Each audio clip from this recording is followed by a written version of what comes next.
बिस्मिल्लाहिर्रहमानिर्रहीम। अस्सलाम वालेकुम students.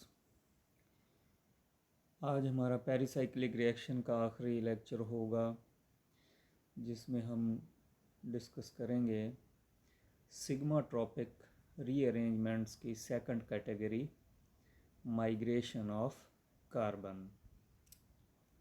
It is also called alkyl और एराइल शिफ्ट। इसको हम कार्बन शिफ्ट्स भी कह सकते हैं।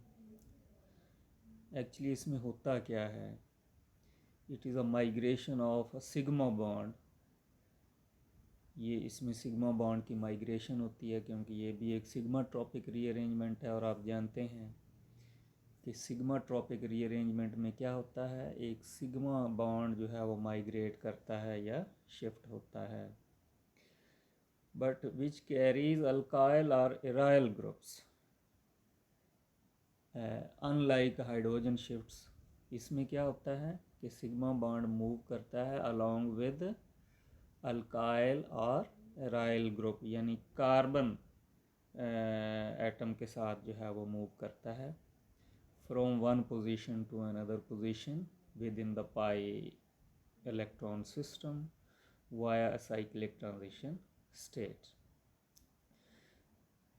These shifts are less common compared with hydrogen shifts. When do they take place? There is an important difference from the hydrogen shifts. इनका पहले हम डिस्कस कर चुके हैं प्रीवियस लेक्चर में, hydrogen shifts, migration of hydrogen, और अब हम डिस्कस कर रहे हैं माइग्रेशन ऑफ कार्बन। तो एक इम्पॉर्टेंट डिफरेंस है जिसको मेंशन करना जो है वो ज़रूरी है कि unlike hydrogen shifts where migrating atom is hydrogen. Hydrogen shifts में हमने पढ़ा कि कौन सा एटम माइग्रेट करता है, हाइड्रोजन एटम माइग्रेट करता है फ्रॉम वन पोजीशन टू 3 और 5 और 7, whose electron is in the 1s orbital, जिसका इलेक्ट्रॉन किस में होता है, 1s ऑर्बिटल में होता है, विद ओनली वन लोब, और उस 1s ऑर्बिटल का सिर्फ एक ही लोब होता है। आप जानते हैं कि 1s ऑर्बिटल जो हाइड्रोजन का होता है वो स्फेरिकली सिमेट्रिकल होता है और उसका एक ही लोब होता है, जबकि माइग्रेटिंग एटम हियर, यानी in this case, in the case of migration of carbon, यहाँ माइग्रेटिंग एटम क्या है, is carbon whose electron is in p orbital, जिसका इलेक्ट्रॉन p ऑर्बिटल में होता है, that has two lobes of opposite sign. और आप जानते हैं कि p ऑर्बिटल के दो लोब होते हैं, दो एग शेप्ड लोब होते हैं on the opposite faces of carbon. एक लोब कार्बन के एक फेस पर होता है, एक पॉजिटिव लोब होता है, और दूसरा नेगेटिव लोब होता है जो कार्बन के दूसरे फेस पर होता है। तो दिस इज़ इम्पॉर्टेंट डिफरेंस कि हाइड्रोजन शिफ्ट्स में हाइड्रोजन एटम माइग्रेट करता है having one electron in the 1s orbital which has one lobe, जबकि कार्बन एटम जब माइग्रेट करता है तो इसका एक इलेक्ट्रॉन p ऑर्बिटल में होता है जिसके दो लोब होते हैं। लिहाजा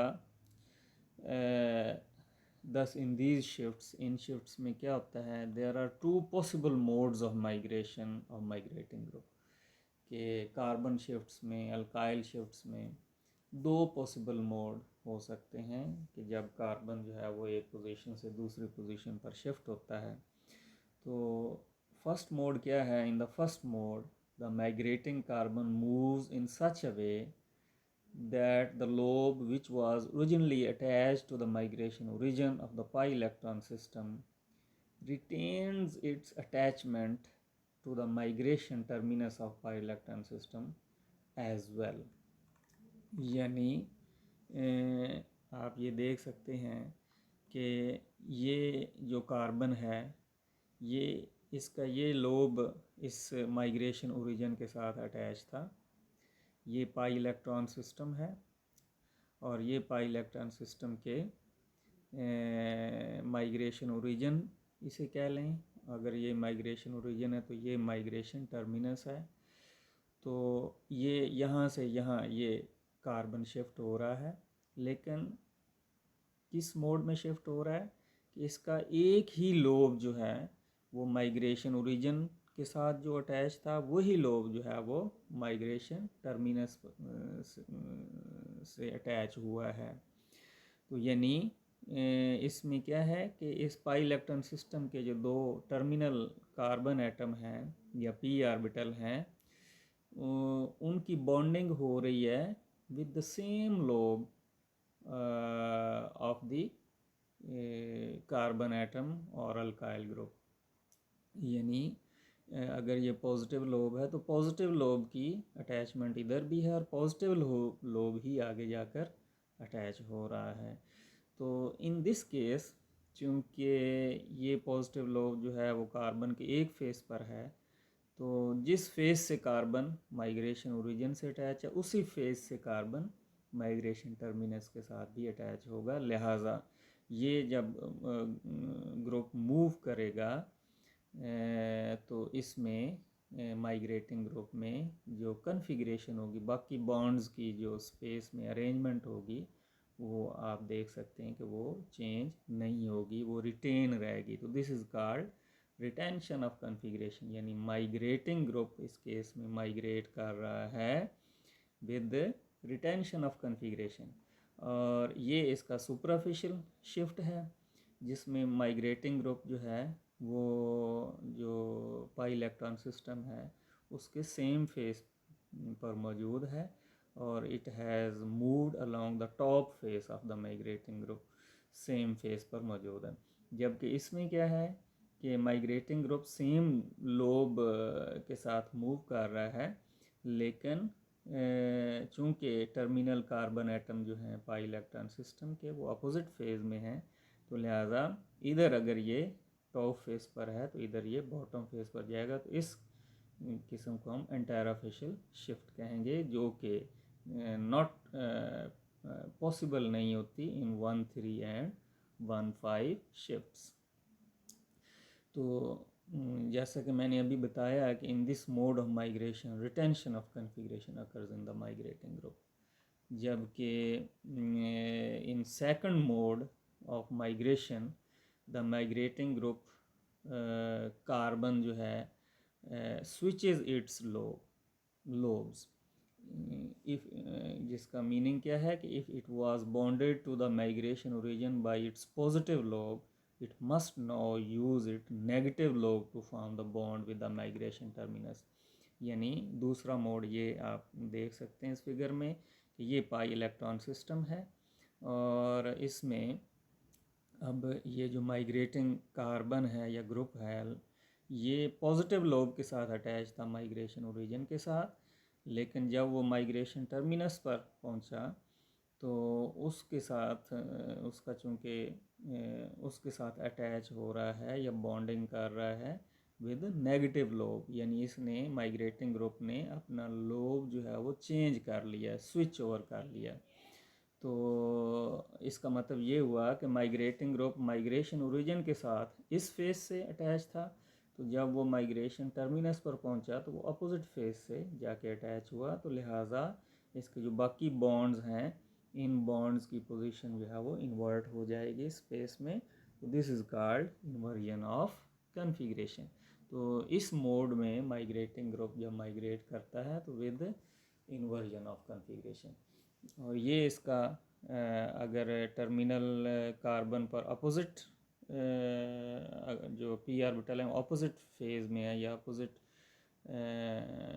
उनके जो पी ऑर्बिटल के लोब जो हैं वो अपोजिट फेज़ में हैं, तो फिर ये सुपराफेशियल शिफ्ट होगी, और अगर वो सेम फेज़ में है तो वो एंटायरोफेशियल शिफ्ट भी हो सकती है। Again it is not possible in 1-3 and 1-5 shifts on geometrical ground. Geometrical ground का मतलब ये है कि एंटायरोफेशियल शिफ्ट में जो है चूँकि somewhat twisting of these p orbital terminal p orbital is required for the bonding with the migrating group, तो that is Y transition state में जो है वो स्ट्रेन आ जाती है और अनस्टेबिलिटी आ जाती है, तो जिसकी वजह से 1-3 और 1-5 के केस में ये एंटायरोफेशियल शिफ्ट जो है वो मुमकिन नहीं है।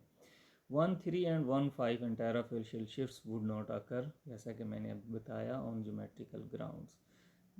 जबकि 1,7 शिफ्ट जो है, जैसा कि हम पहले भी जानते हैं कि 1,7 शिफ्ट में बोथ सुपराफिशियल शिफ्ट भी माइग्रेटिंग ग्रुप की हो सकती है और एंटायरोफेशियल शिफ्ट भी हो सकती है। तो they would not occur by suprafacial, they would only occur by the suprafacial manner, यानी 1,3 और 1,5 शिफ्ट जो है वो सुपराफिशियल मैनर में ही होगी। यानी आप इधर आप देख सकते हैं कि ये 1,3 का केस है जिसमें टर्मिनल कार्बन पी ऑर्बिटल जो है वो अपोजिट फेज में है।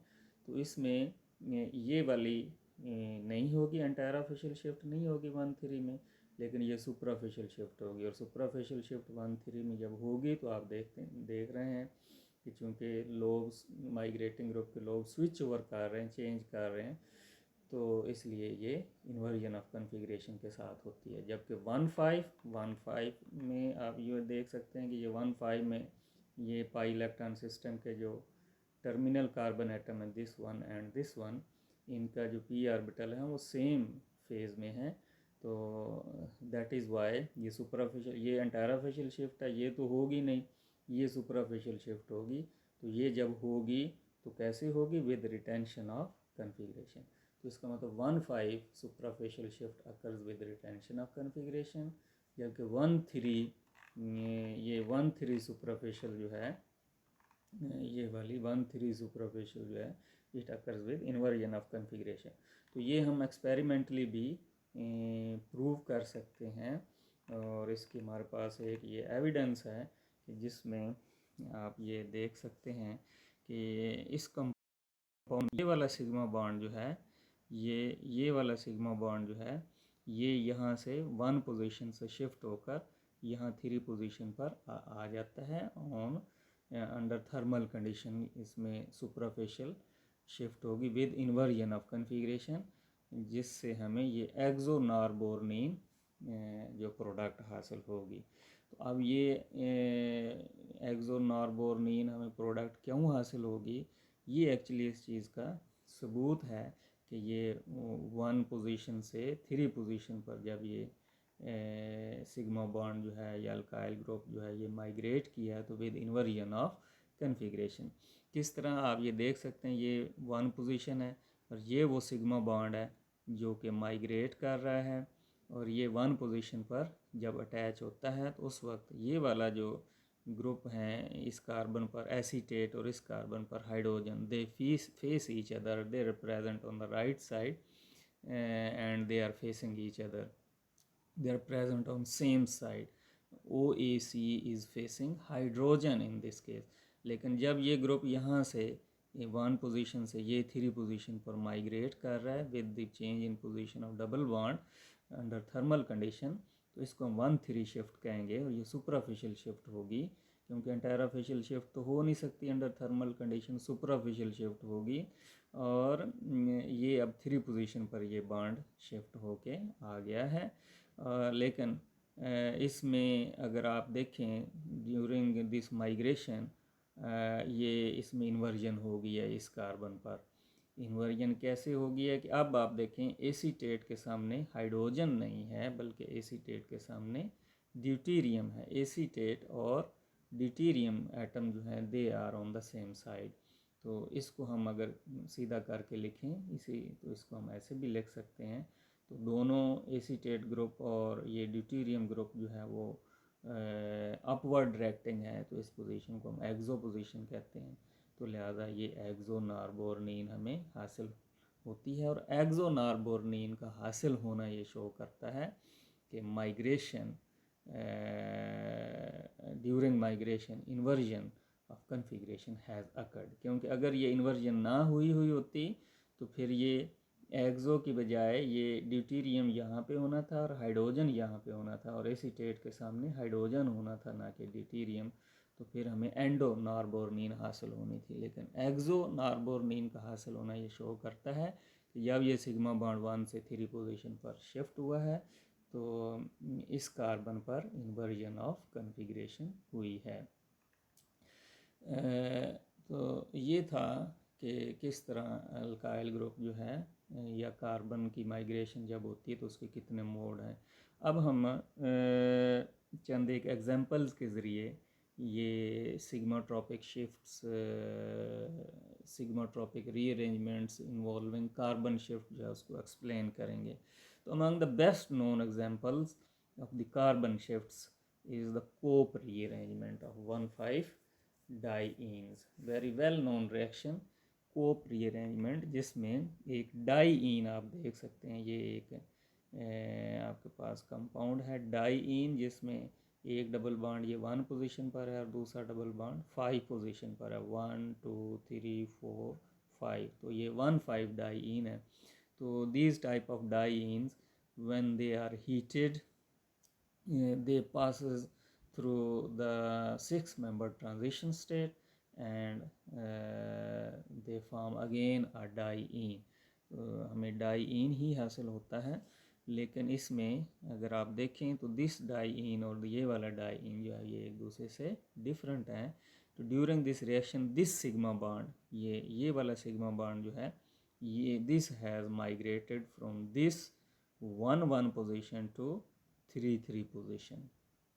तो that is why it is an example of 3 sigmatropic rearrangement because each terminus of sigma bond has migrated from carbon number 1 to 3। ये सिग्मा बॉन्ड है जो कि माइग्रेट किया है, तो इसका ये वाला एंड जो है ये टर्मिनल है, ये भी 1 से 3 पर शिफ्ट हुआ है और इसका ये वाला टर्मिनल ये भी 1 से 3 पर शिफ्ट हुआ है। तो दोनों जो टर्मिनल जो है 3 पर शिफ्ट हुए हैं सिग्मा बॉन्ड के, तो that is why it is 3 sigmatropic rearrangement. तो ब्रैकेट में हम माइग्रेशन टर्मिनस जो सिग्मा बॉन्ड के हैं दोनों उनका हम मेंशन करेंगे।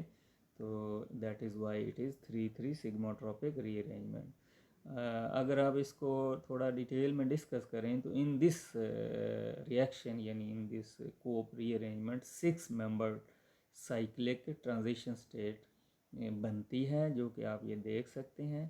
तो it is in chair form and it is commonly preferred in chair form is shown by the fact.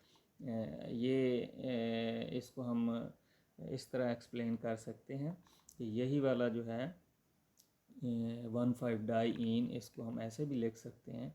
तो इसमें एक मिथाइल ग्रुप जो है अगर हम एक्सियल पोजीशन पर लें और दूसरा मिथाइल ग्रुप इक्वेटोरियल पोजीशन पर लें तो इसको हम मीज़ो कहेंगे, क्योंकि दोनों मिथाइल ग्रुप जो हैं वो सिस फॉर्म में, एक अगर एक्सियल और दूसरा इक्वेटोरियल हो तो इसको हम सिस कहते हैं। तो दोनों सेम साइड पे चूँकि हैं तो इसको हम ये इसके 2 कायरल सेंटर हैं, एक ये और ये, दोनों की कन्फिग्रेशन एक जैसी है, that is why it is meso. तो अगर हम मीज़ो इसकी जो है आइसोमर इसका लें तो it will passes through this cyclic transition state, इसमें ये कोप रीअरेंजमेंट इस तरह होगी और ये 6-membered cyclic transition state chair form में है। तो इससे फिर ये प्रोडक्ट बनेगी और इस प्रोडक्ट में एक डबल बॉन्ड ये वाला जो है ये सिस होगा और ये वाला ट्रांस होगा। तो हमें सिस ट्रांस आइसोमर जो है वो हासिल होगा, ओनली सिस ट्रांस। हालांकि ये डबल बॉन्ड सिस, दोनों सिस भी हो सकते हैं, दोनों ट्रांस भी हो सकते हैं, यानी 3 पॉसिबल आइसोमर हैं। तो आउट ऑफ 3 यानी out of cis cis trans trans and cis trans, only cis trans isomer जो है उसका हासिल होना ये शो करता है कि इसमें जो ट्रांजिशन स्टेट है वो चेयर फॉर्म में है, 6-member transition state chair form में है। तो चेयर फॉर्म की वजह से ये हमें ओनली सिस ट्रांस प्रोडक्ट जो है वो हासिल होती है। Next an other example of 3 sigmatropic rearrangement is Claisen rearrangement. और इस रीअरेंजमेंट में क्या होता है कि हम एक कंपाउंड लेते हैं allyl aryl ether, aryl group यहाँ फिनाइल है, तो इसमें ये ऑक्सीजन है, ऑक्सीजन के साथ राइट साइड पर ये अलाइल ग्रुप है और नीचे ये फिनाइल ग्रुप है, तो इसलिए इसको हम कहेंगे अलाइल फिनाइल ईथर।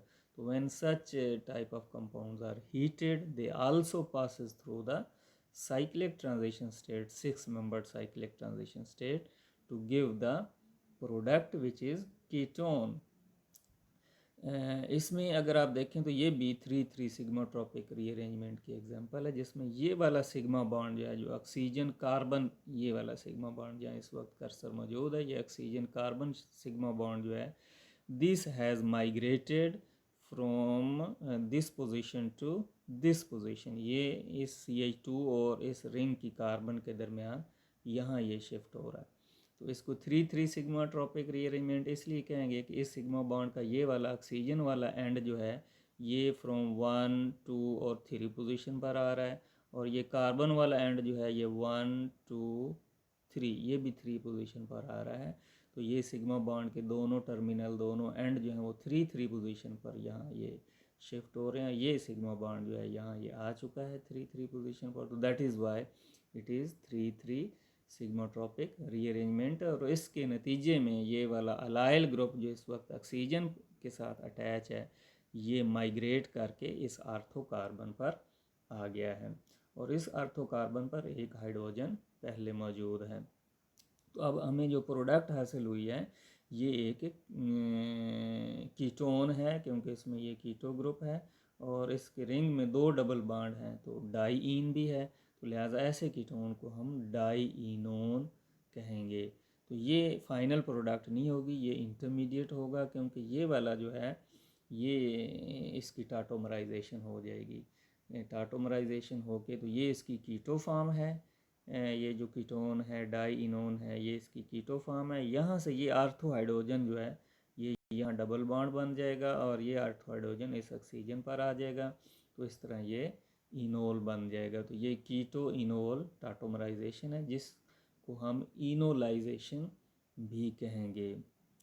चूँकि ये इनोल बन रहा है, टाटोमराइजेशन क्योंकि ये दोनों एक दूसरे का टाटोमर है, पोजीशन ऑफ हाइड्रोजन का फ़र्क है, इधर हाइड्रोजन आर्थो पोजीशन पर, इधर हाइड्रोजन ऑक्सीजन पर चली गई है। तो लिहाजा ये पोजीशन ऑफ हाइड्रोजन के फ़र्क की वजह से टाटोमर हैं, टाटोमराइजेशन भी इस प्रोसेस को कहेंगे।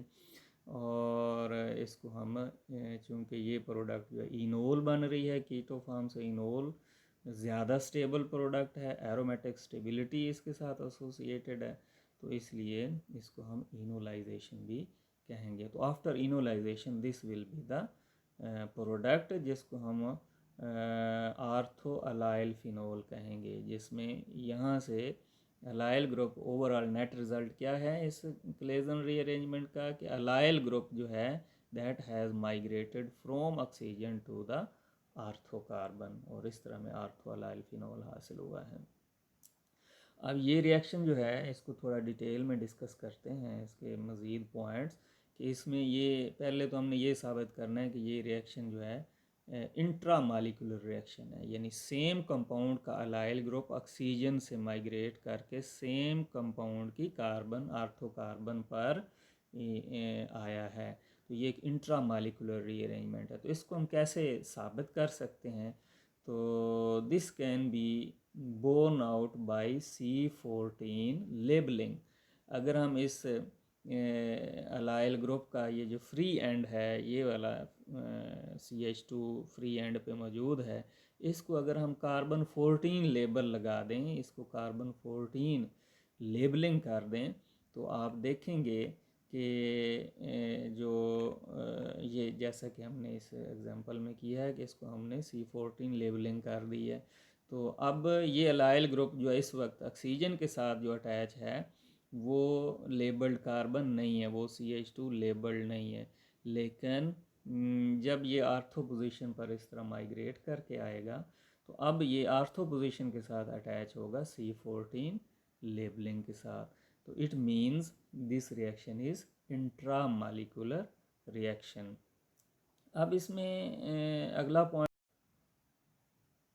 Know the last step of this reaction is enolisation, जिसमें आर्थो पोजीशन से ये हाइड्रोजन जो है ये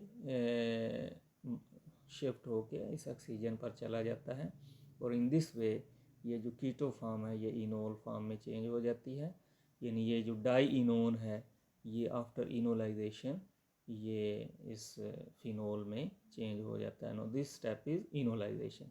तो इनोलाइजेशन और tautomerisation of dienone usually occurs when orthohydrogens are present in allyl phenyl ether. यानी इस एग्जांपल में आप देख रहे हैं ये अलाइल फिनाइल ईथर है, इसमें यहाँ आर्थो हाइड्रोजन जो है वो मौजूद है। तो इसमें ये आर्थो हाइड्रोजन जो है फौरी जो है वो इस तरह टाटोमराइज होके तो ऑक्सीजन पर चली जाएगी और इस तरह इनोलाइजेशन रेडली होगी। But when it has ortho substituents, अगर ये हाइड्रोजन आर्थो सब्सटीट्यूएंट से रिप्लेस हो जाएं, then orthoenolization would not occur. Rather, it will undergo a cope rearrangement to give a second dienone, which will give para-allyl phenol after its enolization. यानी ये same compound है, same example है Claisen reaction की, जिसमें वही allyl phenyl ether है, लेकिन अब इसकी ये जो एरोमेटिक रिंग है इसकी आर्थो पोजीशन जो है वहाँ पर हाइड्रोजन्स नहीं हैं, they have been substituted by these two methyl groups. तो अब क्या होगा कि after passing through this first cyclic transition state ये फर्स्ट डाईइनोन जो है वो बनेगा, लेकिन अब चूंकि आर्थो पोजीशन पर यहाँ मिथाइल ग्रुप मौजूद है तो हाइड्रोजन नहीं है, तो अब इसकी इनोलाइजेशन नहीं होगी। रादर ये जो अलाइल ग्रुप आर्थो पोजीशन पर आया है ये इस रिंग के साथ ये एक डाईइन का केस बन जाएगा। जैसे ये कोप रीअरेंजमेंट होती है डाईइन की, तो ये एक डबल बॉन्ड ये 1 पोजीशन पर अगर है तो ये 5 पोजीशन पर होगा, ये 1,5 डाईइन हो जाएगा। तो ये वाला सिग्मा बॉन्ड जो है ये अब यहाँ शिफ्ट होगा by this Cope rearrangement by passing through this cyclic transition state. तो आफ्टर दिस कोप रीअरेंजमेंट ये अलाइल ग्रुप आर्थो पोजीशन से पैरा पोजीशन पर आ जाएगा और इस तरह हमें एक डाईइनोन हासिल होगा।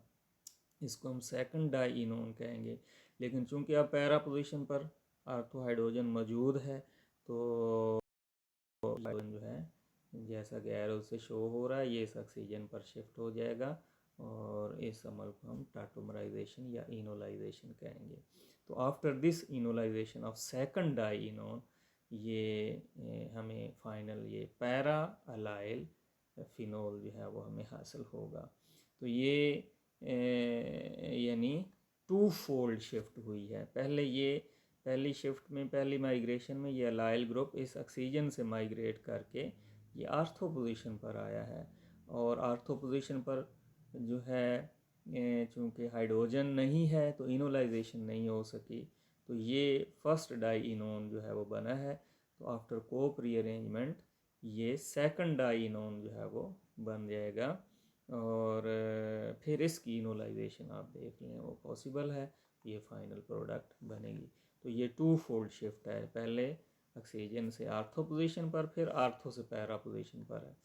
तो इसका भी हमारे पास सबूत है कि ये अलाइल ग्रुप जो है यहाँ से डायरेक्ट पैरा पोजीशन पर नहीं आया बल्कि पहले ये आर्थो पोजीशन पर आया है और फर्स्ट डाईइनोन बना है और फिर ये पैरा पोजीशन पर आया है और सेकंड डाईइनोन बना है, यानी 2 फोल्ड शिफ्ट है।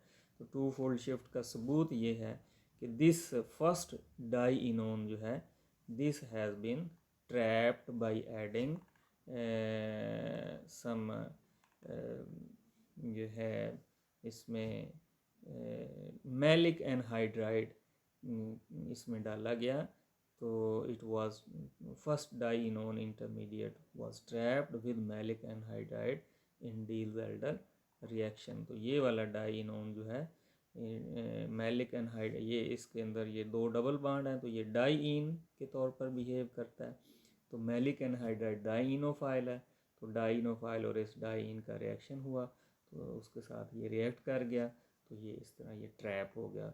तो ये जो ट्रैपिंग एक्सपेरिमेंट है इससे ये साबित हुआ कि फर्स्ट डाईइनोन जो है वो बना है और अलाइल ग्रुप पहले आर्थो पोजीशन पर आया है और फर्स्ट डाईइनोन बना है और आर्थो से फिर पैरा पोजीशन पर गया है। और इसकी एक और एविडेंस भी है 2 फोल्ड शिफ्ट की कि जब ये आर्थो पोजीशन पर आता है तो ये कार्बन 14 लेबल्ड कार्बन के साथ इसकी बॉन्डिंग होती है, लेकिन जब ये आर्थो से पैरा पोजीशन पर आएगा तो अगेन ये अनलेबल्ड कार्बन के साथ जो है वो लिंक हुआ है। ये इन्वर्जन ऑफ जो लेबल है ये 2 दफ़ा जो है वो हुई है, जिससे ये साबित होता है कि ये 2 फोल्ड शिफ्ट है। Now some more examples of these carbon shifts after Cope rearrangement and Claisen rearrangement.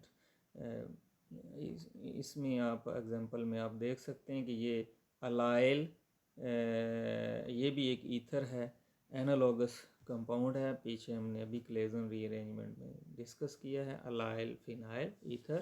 तो ये अलाइल ईथर है ये भी, लेकिन ये फिनाइल ईथर नहीं है, ये एलिफेटिक इनोल का ईथर है।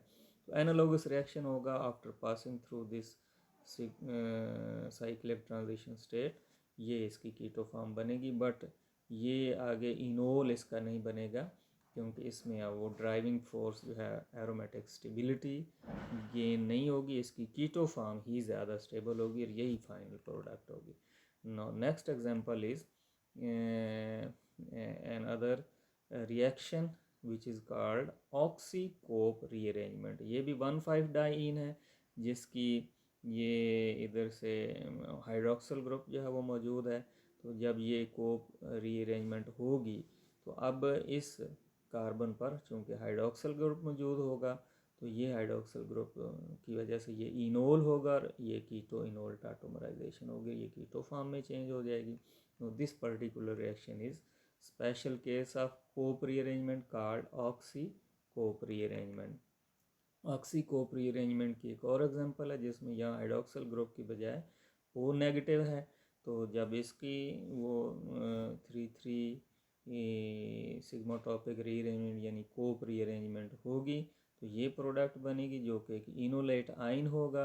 अब ये इनोलेट आयन को जब वाटर के साथ ट्रीट करेंगे तो यहाँ से एक H जो है वो यहाँ लगेगा, तो अगेन ये इनोल बनेगा और इनोल टाटोमराइज होकर इस कीटो फॉर्म में चेंज हो जाएगा।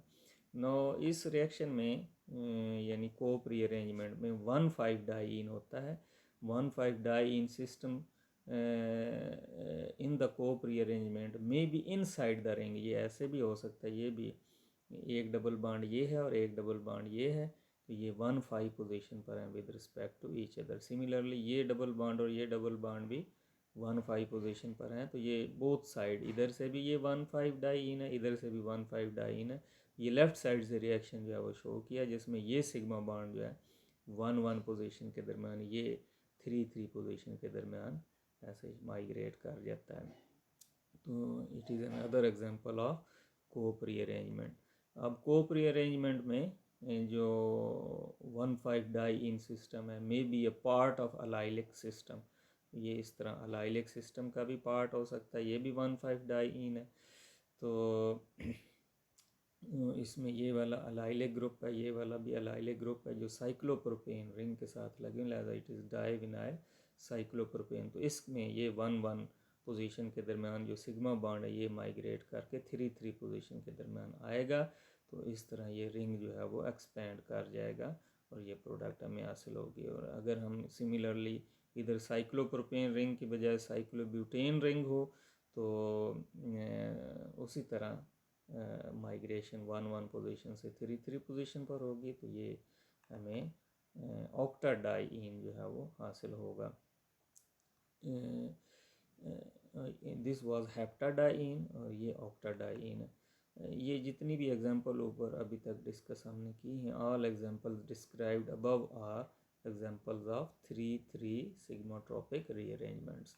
तो ज़रूरी नहीं हर दफ़ा 3,3 सिग्माट्रोपिक रीअरेंजमेंट ही हो, सिग्माट्रोपिक रीअरेंजमेंट जो हैं they may be 2,3 sigmatropic rearrangement as well.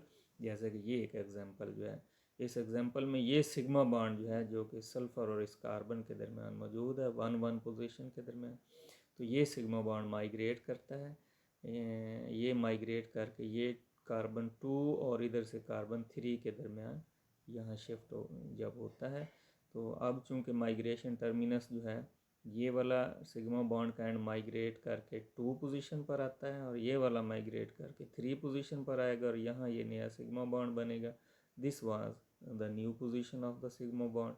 तो ये पोजीशन 2 है और ये 3 है, तो लिहाजा इसको हम 2,3 सिग्मोट्रॉपिक रीअरेंजमेंट कहेंगे।